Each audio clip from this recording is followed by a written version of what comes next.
कसं आहे पब्लिक सकाळी उठून आपल्या सर्व म्हशी गायींचं दूध बीत काढलं होतं आणि त्यांना वैरण बिरण दिलं होतं आणि तिकडं पाहत होतं काय आपल्या आजोबांचं खत टाकण्याचं काम चालू होतं बरं का.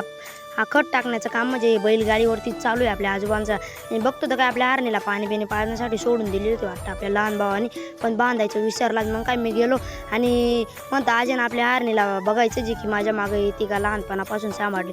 पण थोडं दूर पडलो लगेच आली बरं का आपल्या हरणी, म्हणजे लहानपणापासून सांभाळली आपली बबडी. पण बघा कशा प्रकारे आवाज देतो.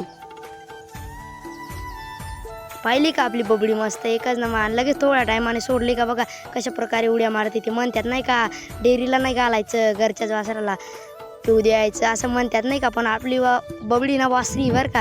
आणि लगेच तुम्हाला दुसरा हाक दाखवतो बरं का आपला लहान बोकडचा आहे बघा. अशा प्रकारे त्याला पण त्याच्या जवळ गेलो का लगे उठतो तो मला बघून. आणि लगे त्याला माहिती असतं ना मला दूध पिण्यासाठी सोडणार आहे माझ्या आईपाशी. मग काय त्याला पण सोडून बिडून दिला आणि फायनली म्हशी गाई इकडच्या वाड्यात बांधल्या बरं का. हे बघा अशा प्रकारे म्हशी गाई बांधून आणि आपल्या शेळ्या पण मस्त बाहेर काढल्या होत्या बरं का.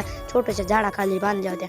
आपलं लहान भाऊचं का चालू होतं ते तिकडं बेलच्या झाडाखाली काहीतरी. हा त्याला म्हणतात तू चालू दे काहीतरी. आपल्या आजोबांचं चालूच होतं बरं का सकाळपासून. तर